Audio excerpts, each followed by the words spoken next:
السلام علیکم، welcome to Habib Urdu stories.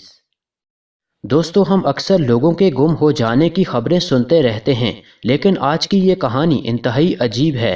جب دو لاپتہ ہونے والی بہنوں کا کیس 40 سال کے بعد سولو کیا گیا۔ اس کہانی کا تعلق امریکہ کے شہر واشنگٹن سے ہے۔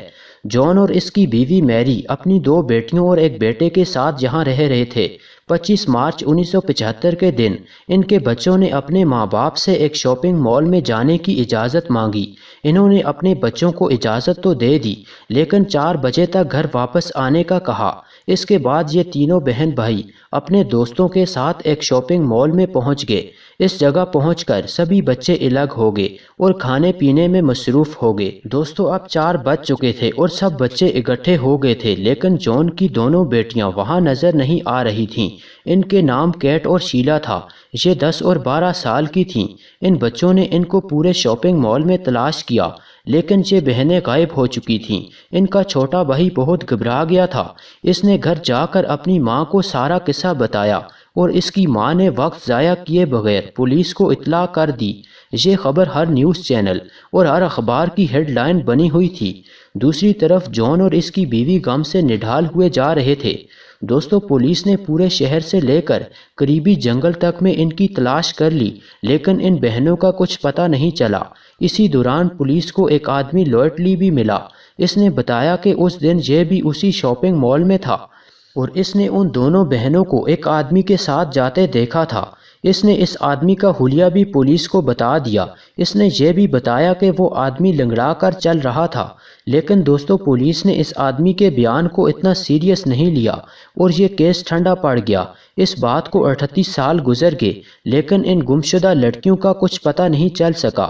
ان لڑکیوں کے ماں باپ اب اس کو اپنی قسمت سمجھ کر صبر کر چکے تھے، لیکن 38 سال کے بعد یہ کیس ایک بار پھر سے کھل گیا۔ ایک پولیس آفیسر جس کا نام کرس ہومرکس تھا، اسے یہ کیس کافی عجیب لگا۔ اس نے اس کیس سے جڑے سارے پرانے ریکارڈز منگوا لیے۔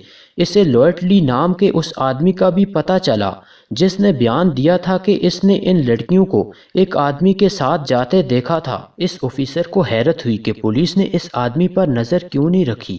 اس نے اس آدمی کے بارے میں 38 سال کے بعد پتہ لگانا شروع کر دیا۔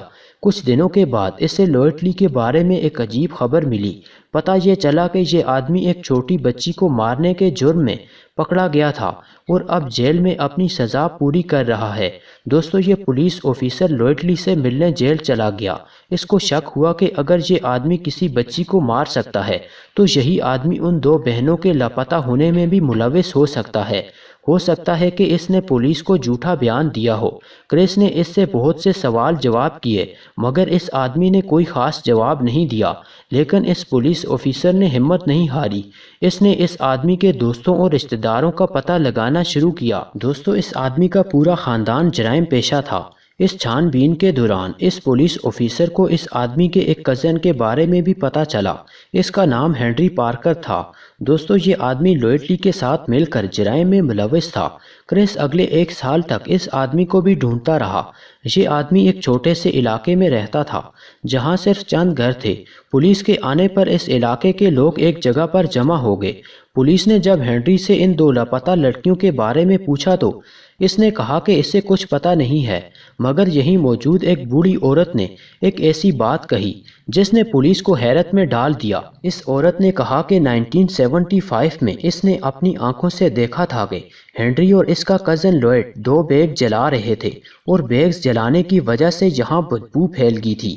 اس بات کو سن کر پولیس نے ہنری سے سخت لہجے میں سوال کیا کہ بتاؤ ان بیگز میں کیا تھا، جس پر ہنری نے ساری کہانی پولیس کے سامنے رکھ دی۔ اس نے بتایا کہ اس کے کزن لوئٹ نے ہی کیٹ اور شیلا کو اغوا کیا تھا اور اس نے بعد میں جا کر پولیس کو جھوٹا بیان دیا تھا۔ لوئٹ ان بچیوں کو بیچنا چاہتا تھا اور اس نے پکڑے جانے کے ڈر سے ان معصوم بچیوں کو جلا کر مار ڈالا تھا۔ 40 سال کے بعد اس کیس کا خلاصہ ہو چکا تھا۔ اس کا سارا کریڈٹ اس پولیس آفیسر کرس ہومرک کو جاتا تھا۔ 2015 میں لوئٹلی کو عدالت میں پیش کیا گیا اور اس نے اپنا جرم قبول کر لیا۔ دوستو جج نے اسے 48 سال قید کی سزا سنا دی۔ اس کے ساتھ اس کے کزن ہنری کو بھی 10 سال کی سزا سنا دی گئی تھی۔ اس آدمی نے 40 سال پہلے پولیس اسٹیشن جا کر جو جھوٹی کہانی بتائی تھی، آج اسی کہانی نے اسے مجرم ثابت کرنے میں مدد کی۔ ان لڑکیوں کے والدین اب بوڑھے ہو چکے تھے، مگر اس بات نے ان کے دل کو سکون دیا کہ ان کی بیٹیوں کے قاتل کو آخر کار 40 سال کے بعد سزا مل گئی ہے۔